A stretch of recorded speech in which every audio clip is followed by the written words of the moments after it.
Salut Victor, salut Cécile. Bonjour Marc. Bonjour Marc. Je suis ravi de vous retrouver. Vous êtes les deux membres principaux d'une expédition qui s'appelle Captain Darwin. Sans plus attendre, est-ce que l'un de vous peut me pitcher l'objet de ce voyage en bateau à voile en quelques phrases? On détaillera plus tard, mais là juste en quelques phrases pour comprendre. Très rapidement, Captain Darwin, c'est une expédition à la voile autour du monde. Et on refait le voyage d'un célèbre naturaliste anglais qui s'appelle Charles Darwin, sans surprise.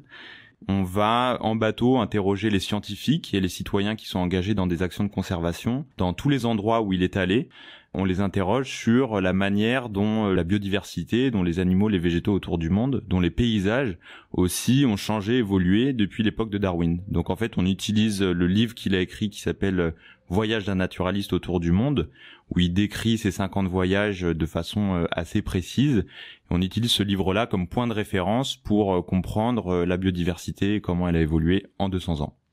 Très bien, c'est bien compris. Donc en résumé, en une phrase, en une expression, votre voyage qui m'a tant marqué, moi-même je suis un fan de Darwin et votre beau combat pour la biodiversité se fait comme ça, en reprenant la route du célèbre Beagle, ce bateau qui transportait Darwin.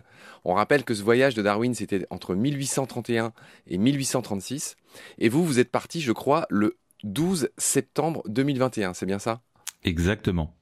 Vous êtes parti de Plymouth, au sud de l'Angleterre, exactement comme Darwin, de l'endroit exact apparemment où il est parti. C'est-à-dire, vous êtes parti du même quai? Alors, en fait, c'était pas un quai, mais c'était une question que je me posais parce qu'effectivement, l'idée, c'est de refaire au plus près, on va dire, le voyage de Darwin. Et je trouvais que particulièrement le point de départ me semblait assez important de partir précisément de l'endroit où le Beagle était parti. Donc en fait, ce qu'on a fait avec une petite équipe, c'est qu'on est allé jusqu'à Plymouth en bateau, en partant de Concarneau, qui est le QG, on va dire, de l'expédition en Bretagne. Et on s'est mis à faire une sorte de chasse au trésor, on va dire. Donc on est arrivé, on savait qu'il y avait une plaque qui était commémorative du voyage du Beagle. Elle n'a pas été simple à trouver, cette plaque, parce que l'héritage maritime, on va dire, de Plymouth est très marqué par un autre bateau, le Mayflower, qui est parti en 1776 de Plymouth également, et c'était le bateau qui transportait les pères fondateurs qui ont fondé la nation américaine. Les États-Unis d'Amérique, si ça ne te dérange pas, je suis toujours très chatouilleux, moi qui ai vécu au Chili. Ah, les États-Unis d'Amérique, oui, c'est vrai. Parce que moi qui ai vécu au Chili, mes amis chiliens me disaient toujours que les États-Unis ne représentent pas tous les Américains. Tu vois, les Chiliens sont tout aussi américains que les États-Unis. Enfin bref, je t'embête. Ah oui, d'accord, oui. Oui, d'accord, ok, très bien, la nation américaine. En effet. Plus précisément, donc, c'était les pères fondateurs des États-Unis d'Amérique, voilà, donc ils sont partis en 1776. Quand tu arrives à Plymouth, ce qui est assez étonnant, mais ce qui est assez cool aussi, c'est que t'as énormément d'endroits qui sont placardés du Mayflower, donc tu vois ce bateau avec ses grandes croix rouges sur les voiles gonflées qui sont blanches, et t'as les pubs qui s'appellent le Mayflower, t'as des boutiques qui s'appellent le Mayflower, t'as des dessins du Mayflower partout sur les murs, sur les maisons, t'as une bière aussi qui s'appelle la Mayflower. Donc en fait notre Beagle, il a été assez compliqué à trouver finalement, mais après quelques heures de recherche à Plymouth, eh bien, on a trouvé cette fameuse plaque qui nous a permis ensuite de trouver l'endroit exact d'où était parti le Beagle. Ouais. Donc ensuite, on est revenu à la marina, on a réembarqué sur le bateau, et puis on est allé se positionner à Barnpool, qui est l'endroit très précisément où était le HMS Beagle le 27 décembre 1831, quand il est parti de Plymouth pour aller autour du monde. D'accord, c'est bien noté. Plymouth, une ville symbolique, d'accord. Alors, on va revenir sur ce parcours de Darwin et aussi sur le vôtre, bien sûr, dans un instant. Comme le veut la coutume dans Combat, on va quand même prendre le temps un peu de vous présenter. Donc, Victor et Cécile.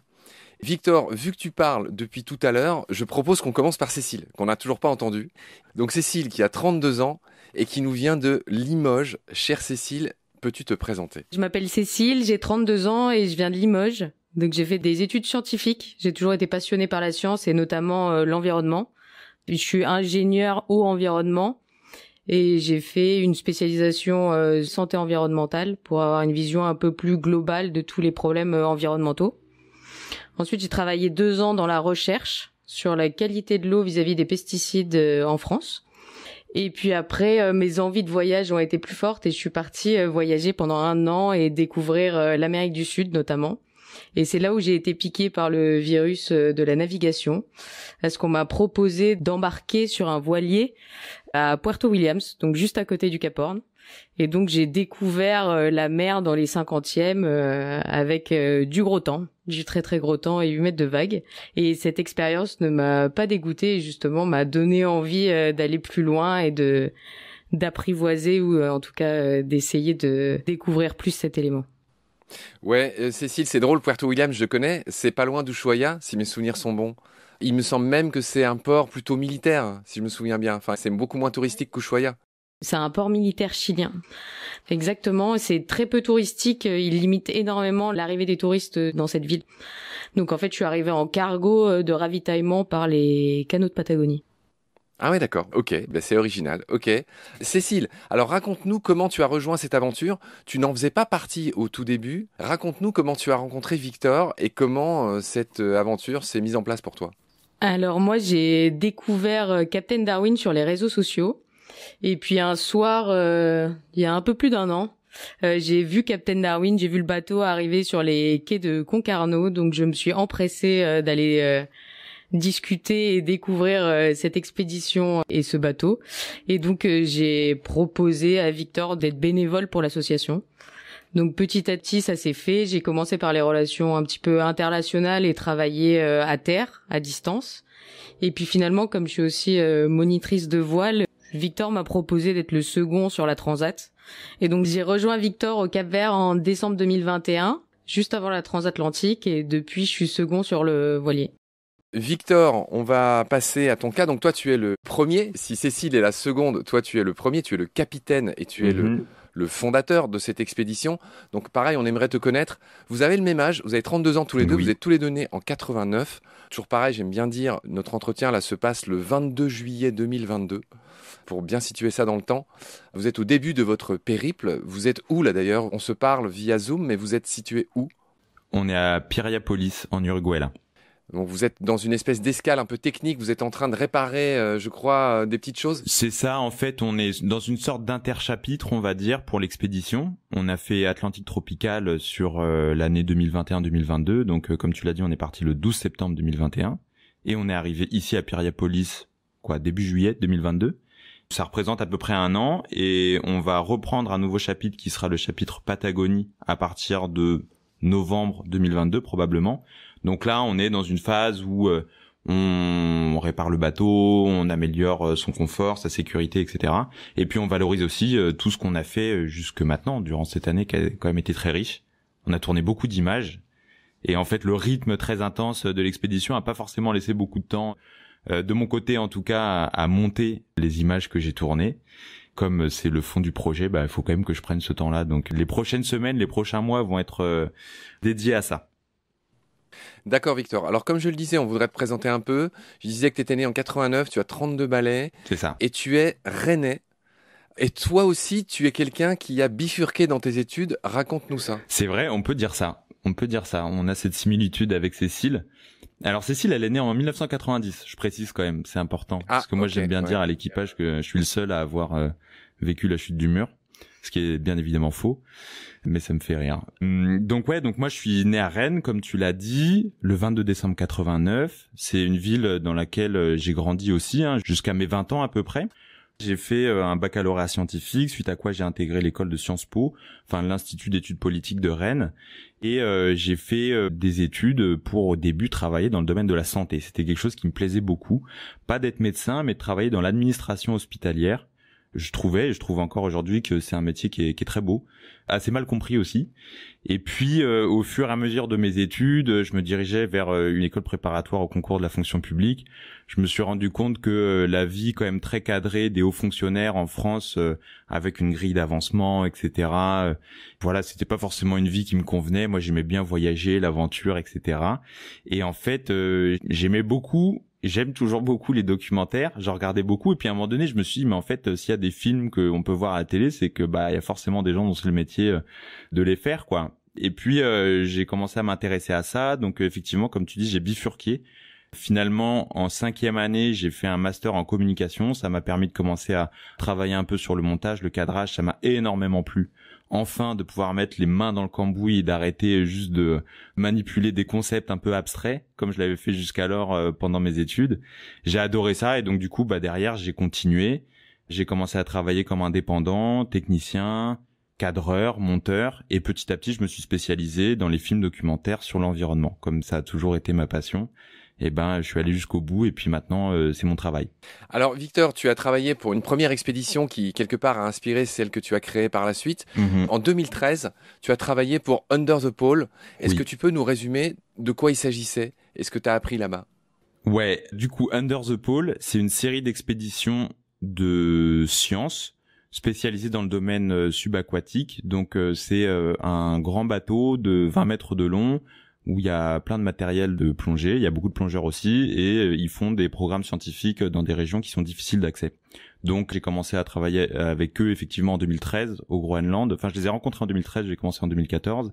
Et c'est des expéditions qui sont menées par un couple, Guylain et Emmanuel Bardou, et c'est d'ailleurs le parrain et la marraine de Captain Darwin. Donc comme tu dis, il y a une vraie filiation entre Under the Pole et puis Captain Darwin. Moi, j'ai beaucoup travaillé avec eux pendant, en tout, je pense, 4-5 ans. Pas forcément à temps plein, mais en tout cas, la première fois que j'ai bossé pour eux, c'était pendant 18 mois au Groenland.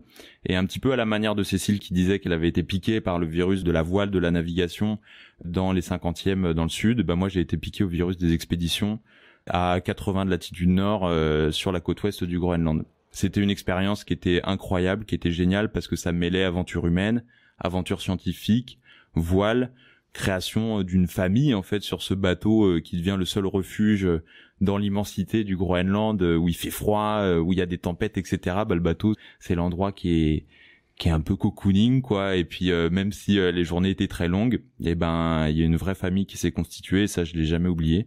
Donc pour moi, c'est une expérience de vie très importante qui a été marquante et qui a été un tournant dans ma vie. Ok Victor, donc tu as déjà fait des films à l'époque pour Under the Pole, hein, c'est ça que tu faisais? Alors oui, je faisais des web documentaires en réalisation et puis sinon j'étais cadreur pour un film qui a été réalisé par Jean-Gabriel Leno et ensuite un autre film que j'ai co-réalisé. Donc oui, j'ai un peu fait tous les rôles, on va dire, réalisateur, cadreur et monteur. D'accord. C'était des films en 2 mots qui racontaient quoi? Qui racontaient l'aventure humaine et scientifique, en fait, tout simplement, parce que c'était assez novateur. Aujourd'hui, peut-être que ça se fait un petit peu plus, mais c'est vrai que la plongée au Groenland, la plongée polaire, c'est une discipline qui est particulièrement exigeante, que peu de gens finalement maîtrisent, et c'est le gros point fort des expéditions Under the Pole, c'est qu'ils ont non seulement le matériel, mais aussi les compétences pour aller explorer des zones reculées, plonger sous la glace. Et là, c'était les premières plongées à 100 mètres de profondeur qui étaient faites en région polaire. Donc, c'est un petit peu cette première sportive et scientifique que je racontais dans les films. Ça marche. Je vais me tourner vers Cécile. Il y a un autre personnage que vous m'avez même pas nommé dans le document qui nous sert à préparer cette émission. Je dis ça avec un grand sourire. C'est tout simplement votre bateau. Et j'aimerais que Cécile nous le présente. Déjà, c'est quoi comme bateau? Je crois, parce que j'ai regardé certaines de vos vidéos, je crois que c'est un cotre. Donc commence par nous expliquer ce qu'est un cotre et à nous présenter ce bateau, à quoi il ressemble et ce qu'il est. Comment il s'appelle? Notre bateau, il s'appelle Mukti. C'est un monocoque en acier qui fait quasiment 12 mètres de long, qui est une construction amateur. Avant, il y a eu qu'un seul propriétaire qui a construit tout le bateau. Il a acheté la coque en acier et après tout le reste a été fait par Jean-Marc. Donc c'est un modèle unique qui est très très bien aménagé. C'est-à-dire qu'à l'intérieur déjà c'est très confort, on dirait une petite maison. Et après c'est un bateau qui navigue très bien. Il est un peu lourd, 13 tonnes. C'est un beau bébé. Et du coup, là, il est en train de se refaire une beauté à Piriapolis où on est en train de repeindre toute la coque. D'accord. Alors juste, moi je navigue aussi un peu et peut-être que parmi ceux qui nous écoutent, il y en a qui aiment aussi ça. Alors je disais, un cotre, c'est un bateau qui a un seul mât. Bon, vous avez un génois sur un étai sur le devant, tu racontes ça dans une vidéo, Victor, qui se déroule, ça fait une voile en plus pour naviguer. Vous avez présenté les différentes parties du bateau. Sur la vidéo, on voit qu'il y a un portique à l'arrière sur lequel il y a une éolienne et des panneaux solaires. Vous êtes un peu écolo, je vois que vous faites des gros oui de la tête. Donc c'est un bateau qui vous permet d'être autosuffisant pendant plusieurs semaines. Tu as dit qu'il était très lourd, Cécile. On comprend à demi-mot que c'est un bateau qui est très lent. Votre parti pris, c'est pas de faire de la transat, de battre des records, mais c'est ce qui est expliqué dans vos vidéos. C'est un bateau qui est solide.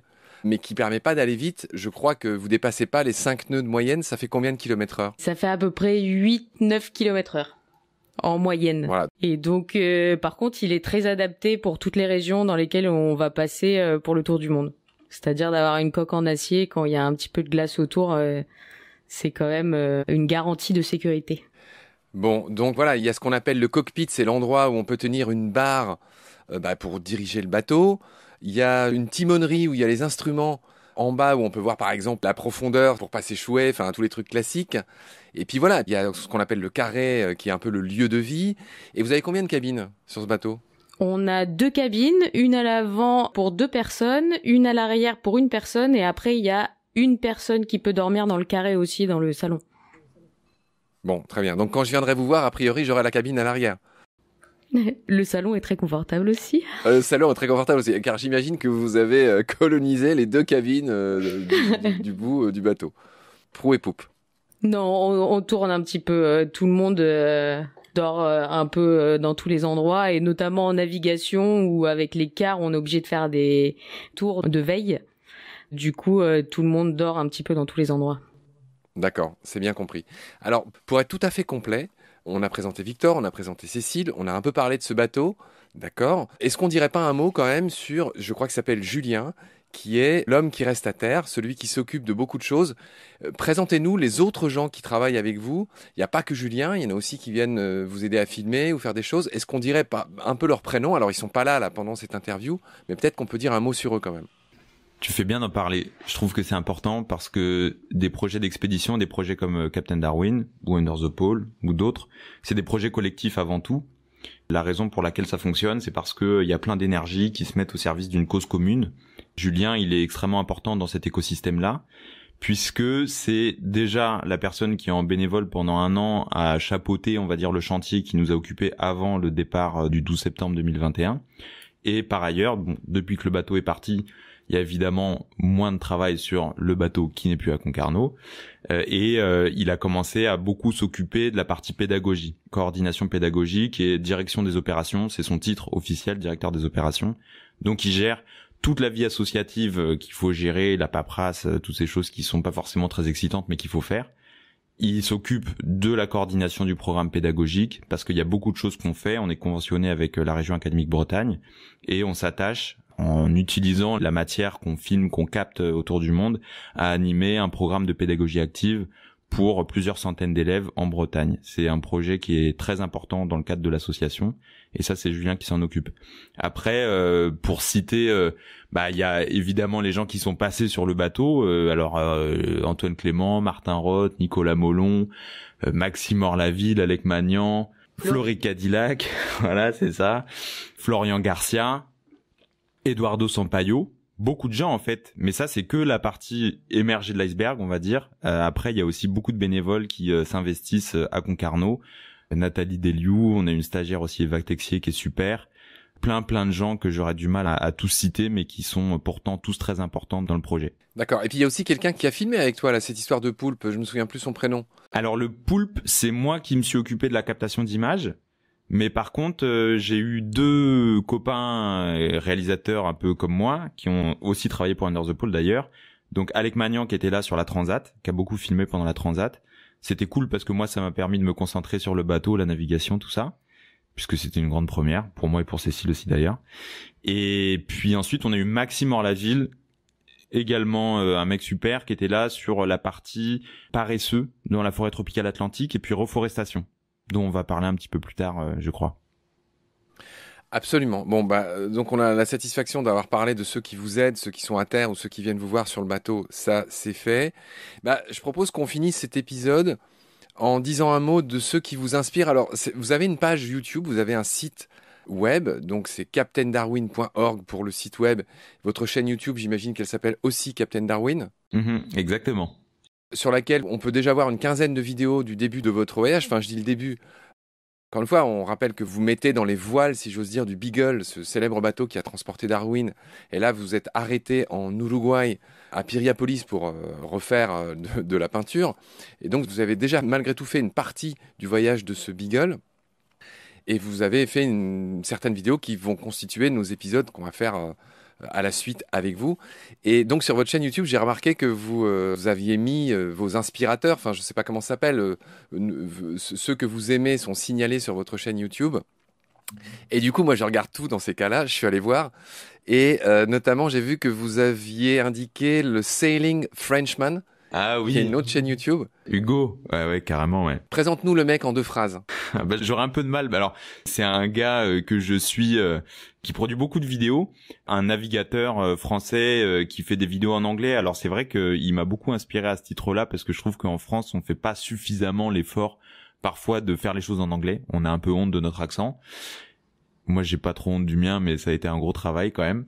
Et il s'est lancé assez récemment il a fait la Mini. Donc avant, il était sur un habitable et ensuite il s'est lancé dans la Mini en racontant tout ça en vidéo. C'est un mec qui est super détente. En fait, c'est un peu l'antithèse de moi parce que, enfin, l'antithèse, je sais pas, mais il fait ses projets tout seul. Bon, j'imagine qu'il a une équipe, mais bon, ça reste en général, il navigue tout seul, on va dire. Donc, c'est peut-être un projet un peu moins collectif que Captain Darwin. J'ai l'impression qu'il est un peu plus à la cool. Moi, j'aime bien quand les choses sont bien réglées, mais en même temps, avec un projet comme Captain Darwin, il faut bien que ce soit réglé. Mais ouais, c'est un mec super inspirant que j'aime beaucoup regarder. D'accord, vous indiquez aussi un tueur, enfin je sais pas comment le dire, un type qui a vraiment une tête de viking qui s'appelle Eric Ah oui. Andera et sa chaîne sublime s'appelle NBJS, ce qui veut dire No Bullshit, Just Sailing.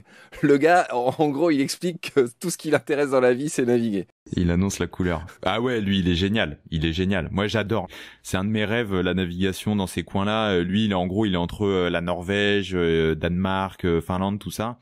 C'est un super chouette gars. Et puis, je sais pas quel âge il a. Hein. Je sais pas si tu sais, Marc, mais il doit avoir au moins 45-50, je pense. Donc, finalement, c'est assez rare. Et puis, c'est un peu une antithèse de beaucoup de chaînes YouTube qu'on voit sur du Sailing Life avec plutôt des jeunes, souvent des couples qui font des très belles choses. Mais c'est vrai qu'il y en a beaucoup quand même sur YouTube.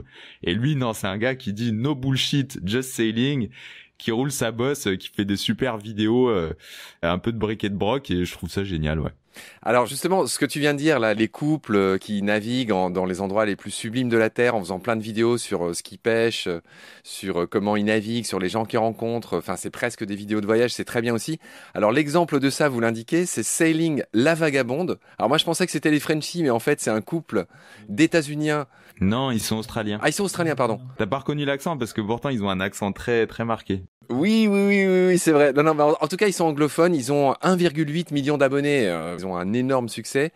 Et voilà. Et moi, je voulais citer quelqu'un qui n'est pas sur votre liste, mais j'espère qu'il y sera bientôt. C'est quelqu'un que j'aime beaucoup, que j'ai rencontré il y a 2 ans quand j'ai créé Baleine sous Gravillon, qui m'a fait la gentillesse de nous prêter ses photos tout de suite. Il m'a dit oui tout de suite. C'est Jonathan Jagot. Et il a une belle chaîne aussi. Il fait des vidéos qui sont sublimes comme les tiennes. D'ailleurs, au passage, Victor, vous êtes tous les deux très bons. Je suis pas obligé de dire ça, mais je le dis. Moi aussi, je suis réal à la base et vraiment, j'admire ce que vous faites avec vos drones et toutes ces belles vidéos. Et Jonathan, il a une belle chaîne qui s'appelle l'Odyssée de Sagar Rani. On en a un peu parlé en préparant l'émission. T'as regardé ce qu'il faisait? Je vois que tu fais oui de la tête, Victor. Ouais, j'ai regardé, ouais. J'ai pas regardé une vidéo en entière, je t'avouerai. Entre la peinture et la compta, ça a été un petit peu compliqué là ces derniers jours. Mais oui, j'avais regardé son site. Bon voilà, en tout cas c'était l'occasion pour moi de saluer Jonathan et de le remercier. Il est toujours là à côté de nous et c'est aussi quelqu'un à qui j'irai rendre visite. Hein. Lui, il est en train de remonter vers l'hémisphère nord aussi, enfin un peu en avance sur vous, je dirais. Voilà pour ce qui est de tous ces gens qui naviguent. Bah, voilà ce qu'on pouvait dire dans ce premier épisode qui était destiné à présenter le projet.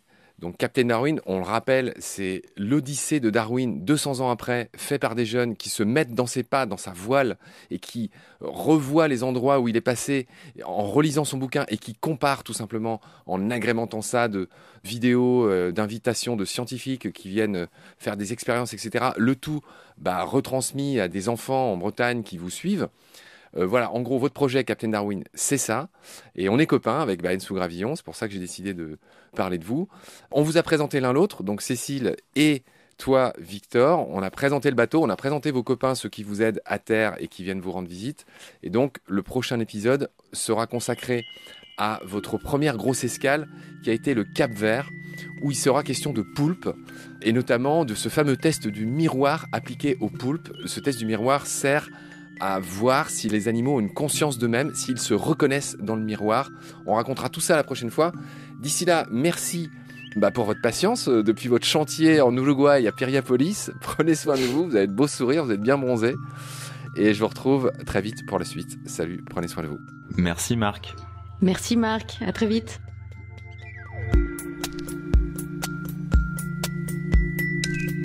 Pendant notre combat, nous deux, tu avais l'œil du tigre, tu en voulais ce soir-là.